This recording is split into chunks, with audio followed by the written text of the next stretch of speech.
Hello everyone, welcome to your educational platform DLED teachers. I hope आप सभी अच्छे होंगे और अच्छे से अपनी पढ़ाई कर रहे होंगे। DLED फर्स्ट सेमेस्टर का जो हमारा 6th पेपर है हिंदी भाषा का, उसका हम लोग कौन सा चैप्टर डिस्कस कर रहे थे? 4th chapter. और 4th चैप्टर के 2 पार्ट्स हम लोग ऑलरेडी डिस्कस कर चुके हैं, जिसमें हम विलोम शब्द देख चुके हैं, समानार्थी शब्द देख चुके हैं, श्रुति समभिन्नार्थक शब्द देख चुके हैं। और हमारी आज की क्लास में हम क्या देखेंगे? हम देखेंगे तुकांत शब्द। ठीक है, तुकांत। तुकांत का अर्थ क्या होता है? देखिए, तुक प्लस अंत, यानी कि तुक धन अंत। ठीक है, क्या है? तुक धन अंत। कैसे? देखिएगा, तुकांत यानी कि देखिए तुक धन अंत। तो इससे क्या समझ में आता? तुक यानी कि एक तुक में, जैसे आर पार।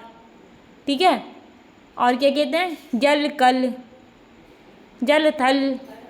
ठीक है, ये बोलते हैं क्या है? तुकांत। तो क्या है इसका मतलब? तुक प्लस अंत। जब हम इसका विच्छेद करते हैं, संधि विच्छेद, तो क्या है? तुक प्लस अंत, यानी कि सेम तुक में जिनका अंत हो, जो सुनने में सेम तुक में हो, जैसे कि जल और थल। ठीक है, क्या है? जल और थल, दोनों की एंड में क्या आ रहा है? दोनों के एंड में क्या आ रहा है? ला। क्या आ रहा है? ला। तो ये क्या है? तुक है। अब जैसे आपने बोला आर पार, क्या बोला? आर और पार। जब आपने बोला, देखिएगा, आर और पार, आर और ये बोला पार। अब जो एंड का वर्ण है, देखिएगा लास्ट का जो वर्ण है रा है ना, तो ये क्या है? तुक है। एक ही तुक पर अंत हो रहा है जिनका, क्या है? एक ही तुक पर जिनका अंत हो रहा है, समान वर्ण पे जिनका अंत हो रहा है, तो वो क्या होते हैं? समान वर्ण पे। देखिएगा, आर पार में इसमें भी रा है और इसमें भी रा है, तो क्या है? जब समान वर्ण पर एंड हो रहा है, तो क्या है? अंत हो रहा है शब्द का, तो वो तुकांत शब्द कहलाते हैं, यानी कि एक तुक पर अंत हो रहा है। तो देख लेते हैं, आइएगा, देखिएगा, 2022 में आपसे क्वेश्चन पूछा गया है कि तुकांत शब्द किसे कहते हैं। तो देखिएगा, ऐसे शब्द जिनके, रुकिएगा, हाँ, ऐसे शब्द जिनके अंतिम वर्ण और मात्रा समान हो। क्या है? ऐसे शब्द जिनके अंतिम वर्ण और मात्रा समान हो, वे तुकांत शब्द कहलाते हैं। वे तुकांत शब्द कहलाते हैं। इन्हें ही समान लय वाले या समान तुक वाले शब्द भी कहते हैं। देखिए, अभी मैंने आपको पढ़ाया था, क्या बताया मैंने? आपको रटने की जरूरत नहीं है, आप नाम से समझिए, तुक प्लस अंत।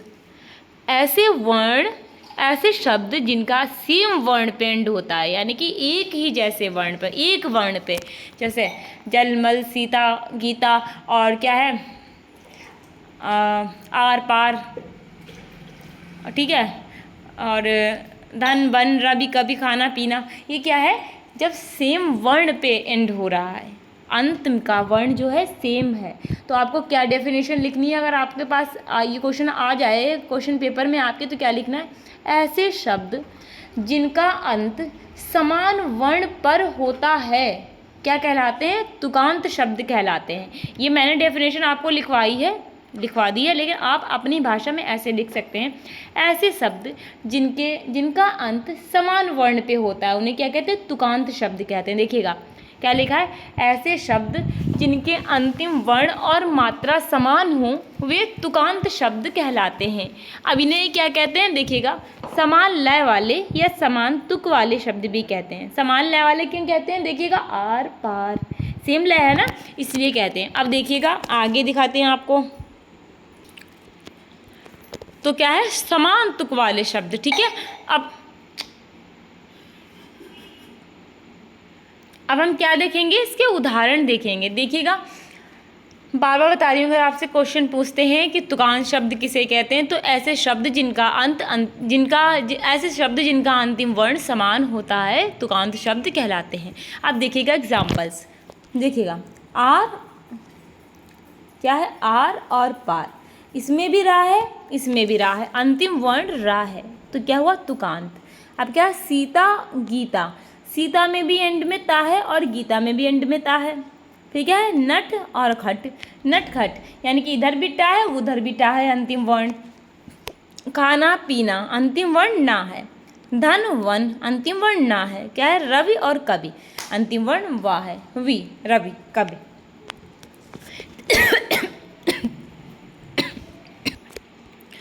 सॉरी, हाँ मुझे थोड़ी सी खांसी आ गई थी, एकदम से गले में कुछ फंस गया तो उस वजह से मुझे खांसी आ गई। तो चलिए आगे देखते हैं क्या था हमारा, रवि और कवि। ठीक है, ये थे हमारे क्या थे, तुकांत वर्ड। ठीक है, तुकांत शब्द थे, तुकांत वर्ड थे। ठीक है, शब्द थे तुकांत। ठीक है, अब क्या देखेंगे हम, आगे देखेंगे। आगे क्या है हमारा, आगे हमारा वाक्यांश के लिए एक शब्द। ठीक है, इसको क्या कहते हैं इंग्लिश में, वन वर्ड सब्स्टिट्यूशन। क्या कहते हैं, कुछ बच्चे होंगे जिनको ना थोड़ी सी प्रॉब्लम आ रही होगी समझने में, तो इसको इंग्लिश में बोलते हैं वन वर्ड सब्स्टिट्यूशन। ठीक है, वाक्यांश के लिए एक शब्द। ये तो फिलहाल हिंदी में सभी ने पढ़े होंगे, वाक्यांश के लिए एक शब्द। चलिए देख लेते हैं। अनेक शब्दों के लिए एक शब्द को प्रयुक्त करना ही वाक्यांश के लिए एक शब्द कहलाता है।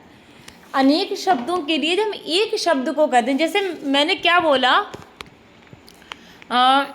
जिसका जन्म ही ना हुआ हो। क्या बोला मैंने, इतनी लंबी चौड़ी मैंने इतना लंबा चौड़ा मैंने एक सेंटेंस बोला आपसे कि जिसका जन्म ही ना हुआ हो। एक सेंटेंस हो गया। अब इसको वन वर्ड सब्स्टिट्यूशन में कैसे बोलेंगे, वाक्यांश के लिए शब्द में क्या बोलेंगे, एक वाक्य, एक शब्द में इसे बोलेंगे हम अजन्मा। क्या बोलेंगे, अजन्मा।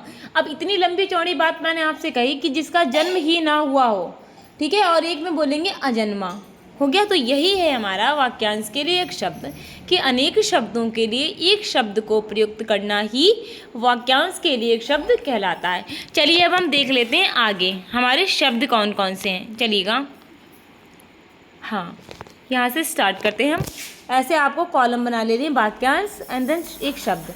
ठीक है, क्या करना है आपको, पहला क्या है, कम खर्च करने वाला। जो कम खर्च करने वाला होता है उसको क्या बोलते हैं, उसको क्या बोलते हैं, मितव्ययी। क्या बोलते हैं, मितव्ययी। ठीक है, दोपहर के बाद का समय, जो दोपहर के बाद का समय होता है उसको क्या बोलते हैं, अपराह्न। क्या बोलते हैं, अपराह्न। धरती और आकाश के बीच का स्थान क्या कहलाता है, अंतरिक्ष। धरती और आकाश के बीच का जो स्थान है वो क्या कहलाता है, अंतरिक्ष कहलाता है।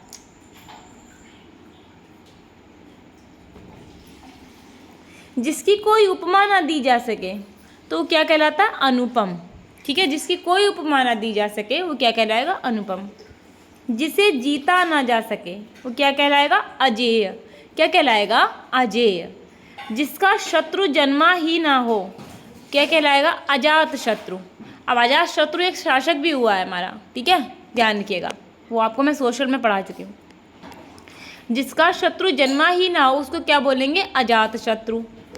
कंजूसी से धन व्यय करने वाला, जो कंजूस होता है, जो धन को बहुत सोच समझ के खर्च करता है, जहाँ पे जरूरत है वहाँ पे भी नहीं खर्च करता। कंजूसी से धन को व्यय करने वाला क्या कहलाएगा, कृपण। क्या कहलाएगा, कृपण कहलाएगा। आगे देखते हैं हम। अच्छा देखिएगा, बिना बुलाए आए, जो बिना बुलाए आए उसको क्या कहते हैं, अनाहुत। कहते हैं बिन बुलाए मेहमान आ गए, ये तो उसको क्या बोलते हैं, अनाहुत, जो बिना बुलाए आ जाते हैं। भला चाहने वाला, हितैषी। भला चाहने वाला कौन होता है, क्या बोलते हैं, हितैषी। जिसकी पहले से कोई आशा ना हो, ठीक है, जिस चीज़ की कहते हैं ना, इस चीज़ की तो आशा ही नहीं थी हमें, तो इसीलिए कहा गया है जिसकी पहले से कोई आशा ना हो, क्या होता है, अप्रत्याशित। क्या होता है, अप्रत्याशित। ठीक है, क्या है, अप्रत्याशित। क्या है, अप्रत्याशित। क्या है, कहते हैं ना, हमें तो इस चीज़ की आशा ही नहीं थी बिल्कुल, ये तो अप्रत्याशित चीज़ हो गई एकदम। ठीक है, और क्या है, उपकार मानने वाला, जो हमारे उपकार मानता है उसको क्या कहते हैं, कृतज्ञ। ठीक है, जो व्यक्ति अधिक बोलता हो, लोग बोलते हैं ये तो बहुत बाचाल व्यक्ति है, क्या है, बाचाल, उसको क्या बोलते हैं, बाचाल, जो अधिक बोलता है। मन की बात जानने वाला, क्या बोलते हैं, मन की बात जानने वाले को मर्मज्ञ। क्या बोलते हैं, मर्मज्ञ। जो सब कुछ जानता हो उसको बोलते हैं सर्वज्ञ।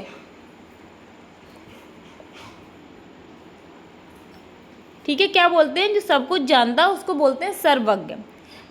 वह कवि जो तत्काल कविता करे उसको बोलते हैं आशु कवि। जो तत्काल कविता कर देता है ना, बोलते हैं आशु कवि होते हैं। जैसे बोलते हैं कि कोई मान लीजिए आपके सामने कवि बैठा है, आपने उससे कहा कि कुछ सुना दो, ठीक है, कुछ सुना दो। अब वो व्यक्ति जो तत्काल में कविता कर देगा उसको बोलते हैं आशु कवि, ठीक है। अब हम देखेंगे आगे हमारा, चलिएगा, जो थोड़ा जानता हो उसको क्या कहते हैं, अल्पज्ञ, ठीक। व्याकरण का ज्ञाता, व्याकरण, व्याकरण का ज्ञाता क्या होता है, व्याकरण, क्या होता है, व्याकरण, ठीक है। और क्या है, जिसके समान दूसरा कोई ना हो वो है अद्वितीय। जिसके आने की कोई तिथि ना हो, जिसके आने की कोई तिथि ना हो, क्या होता है, अतिथि, क्या होता है, अतिथि यानी कि मेहमान। अच्छा जी, 2019 में आपसे क्वेश्चन पूछा गया, क्या पूछा गया, जिसके नीचे रेखाएं लगाई गई हों, जिसके नीचे रेखाएं लगाई गई हों उसको क्या कहते हैं, रेखांकित। ग्रंथ के बचे हुए अंश, ग्रंथ के बचे हुए अंश जो प्रायः अंत में जोड़े जाते हैं। 2018 में क्वेश्चन पूछा गया आपसे, ग्रंथ के बचे हुए अंश जो प्रायः अंत में जोड़े जाते हैं, क्या कहते हैं उसको, परिशिष्ट, क्या कहते हैं, परिशिष्ट। चलिएगा, अब हम आगे देखेंगे लोकोक्तियाँ, ठीक, क्या देखेंगे, लोकोक्तियाँ। चलिए, लोकोक्ति शब्द दो शब्दों से मिलकर बना है। लोक प्लस उक्ति, दो शब्दों से मिलकर बना है लोकोक्ति। क्या बोलते हैं, लोक प्लस उक्ति, जिसका अर्थ होता है लोक में प्रचलित उक्ति या कथन। देखिए, लोकोक्ति शब्द जो है आपका दो शब्दों से मिलकर बना है। किससे, एक देखिएगा लोक और प्लस, रुकिएगा, देखिएगा, लोक प्लस उक्ति, ठीक है। क्या बोलते हैं, लोकोक्ति। और इसका अर्थ क्या होता है लोकोक्ति का, लोक यानी कि समाज में प्रचलित कथन, जो समाज में प्रचलित कथन है उसको बोलते हैं लोकोक्ति। अब देखिएगा क्या क्या है लोकोक्ति, कहते ना, नाच ना आवे आंगन टेढ़ा, बोल देते ना लोग, मोस्टली बोलते हैं नाच ना आवे आंगन टेढ़ा, ठीक है। ये क्या है, हमारी एक लोकोक्ति है, नाच ना आवे आंगन टेढ़ा। तो इसका अर्थ क्या है, इसका अर्थ है जब काम करना नहीं आता तो दूसरों में खामियां निकालना, ठीक है। खुद को काम करना नहीं आता और दूसरों के काम में खामियां निकालने। अगर आप इसको बिल्कुल अगर इसी पर्पस से लो, जो चीज़ लिखी है, देखिए वैसे तो लोकोक्ति में ये होता है, लिखी चीज़ अलग होती है। जैसे कि आते हैं, कहते हैं अकेला चना भाड़ नहीं फोड़ता, तो इसका मतलब ये नहीं है कि वो अकेला चना, यानी कि एक अकेला मनुष्य बड़े काम को नहीं कर सकता खुद ही। जैसे कि बहुत बड़ा कोई बहुत मेहनत का काम है, वो एक व्यक्ति अकेले कर लेगा, कैसे कर लेगा। तो वहाँ से अगर यहाँ पे आपसे कहते नाच ना आवे आंगन टेढ़ा, इसका अर्थ निकालते हैं तो कहते हैं जब काम करना नहीं आता तो दूसरों में खामियां निकालना। जैसे खुद को डांस करना आ नहीं रहा है और दूसरा कर रहा है तो उसके में कमियां निकालने हैं, किसके स्टेप्स गलत हैं, इसको नहीं आता है, ठीक है। अगर इस पर्सपेक्टिव से आप निकाल ले हो तो वैसे तो इसका अर्थ होता है जब काम करना खुद को नहीं आता तो दूसरों के काम में खामियां निकालना, ठीक है। और देखते हैं आगे क्या है हमारी लोकोक्तियाँ। कुछ प्रचलित लोकोक्तियाँ हैं जो है वो हम देख लेते हैं, ठीक है। क्या है हमारा, आम के आम गुठलियों के दाम, ठीक है। आम के आम और गुठलियों के दाम, कहते हैं दोहरा मुनाफा कमाना, कि आम के भी दाम मिल गए और गुठलियों के भी दाम में मिल गए। कोई काम हमने किया, उस काम का तो परिणाम मिला और अधिक भी हो गया, तो इसलिए कहते हैं दोहरा मुनाफा कमाना। अब क्या है, मान न मान मैं तेरा मेहमान, ठीक है। कहते हैं ना, मान न मान मैं तेरा मेहमान, इसका मतलब होता है ज़बरदस्ती गले पड़ना।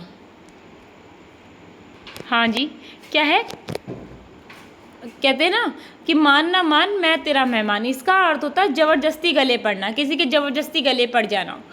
अब देखिएगा आगे क्या है हमारी, जहाँ जाए भूखा वहाँ पड़े सूखा, है जहाँ जाए भूखा वहाँ पड़े सूखा। तो इसका अर्थ है दुर्भाग्य कहीं पीछा नहीं छोड़ता, ठीक, दुर्भाग्य कहीं पीछा नहीं छोड़ता। अब चौथा क्या हमारा, थोथा चना बाजे घना, क्या कहते हैं, थोथा चना बाजे घना, यानी कि मूर्ख व्यक्ति अधिक बोलता है, जिसको ज्ञान नहीं होता है, ठीक है, वो अपनी बड़ी बड़ी हाँकेगा हर जगह, ठीक है। क्या है, मूर्ख व्यक्ति अधिक बोलता है। और देखिएगा, चमत्कार को नमस्कार सफलता ही श्रेष्ठ होती है। देखिएगा, अब किसी ने बहुत बड़ा काम कर दिया, पहले तो इसका चमत्कार का नमस्कार से क्या मतलब है, कोई व्यक्ति बहुत किसी चीज़ की तैयारी कर रहा है, जब तक नहीं कर पा रहा है, अरे ये बेकार है, ये बेकार, इससे नहीं होगा, और जैसे ही उसने कर लिया, अब जैसे कि चलिए मैं आपको अपने से एग्जांपल देती हूँ।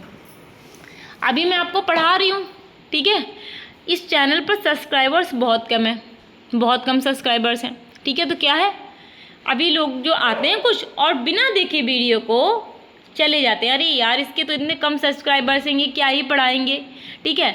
तो और यही चैनल मान लीजिए आगे बढ़ जाता है, इसमें सब्सक्राइबर्स बढ़ जाते हैं, काफ़ी सब्सक्राइबर्स हो जाते हैं, तो क्या होगा, ये चैनल, अरे यार इसके सब्सक्राइबर्स ज़्यादा, इससे पढ़ते हैं, इसने सही पढ़ाया होगा। तो ये चीज़ कोई जो है ना, अब मैं आपको दे रही हूँ ना लाइव से कनेक्ट करके, तो ये कोई आवश्यक नहीं है कि जिसके बहुत ज़्यादा सब्सक्राइबर्स हैं वो बहुत ज़्यादा होशियार होगा, या जिसके कम सब्सक्राइबर्स हैं वो बेवकूफ़ होगा, ठीक है। ये सब लक की बात है। चलिए आते हैं हमारे पॉइंट पर। चमत्कार को नमस्कार, यानी कि सफलता ही श्रेष्ठ होती है। 100 सुनार की 1 लोहार की, ठीक है, एक बार में ही कार्य सिद्ध होना, ठीक। 9 की लकड़ी 90 खर्च, कम लाभ अधिक खर्च। 9 की लकड़ी ली और 90 खर्च हो गए। जैसे कि कोई काम हमने किया तो उसमें खर्चा ज़्यादा हो गया, मुनाफा बहुत कम हुआ, ठीक। आगे कुआं पीछे खाई, यानी कि हर तरफ संकट होना। क्या है, आगे कुआं पीछे खाई, यानी कि हर तरफ संकट होना। तो क्या है, ये थे हमारे वो लोकोक्तियाँ, ठीक है।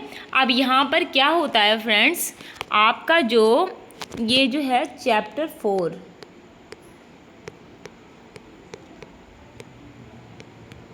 ये क्या होता है, कंप्लीट,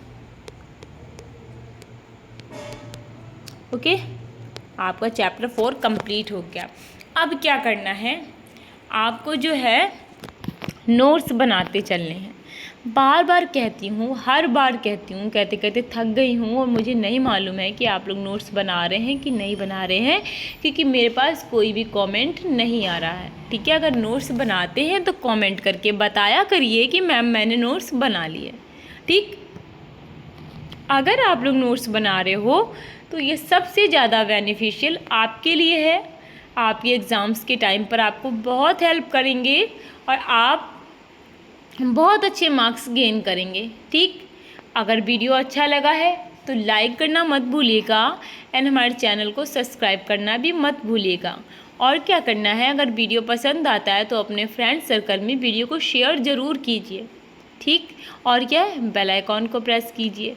तो अब क्या है, आप लोग अच्छे से पढ़ते रहिए और बहुत अच्छे अच्छे मार्क्स लेके आइए, और आप लोग एक दिन एक बहुत अच्छे अध्यापक बने, ये मेरी कामना है, ठीक है। मैं यही चाहती हूँ कि मेरे चैनल से जितने भी बच्चे पढ़ रहे हैं वो एक दिन ज़रूर सक्सेसफुल हों, इससे मुझे खुशी होगी।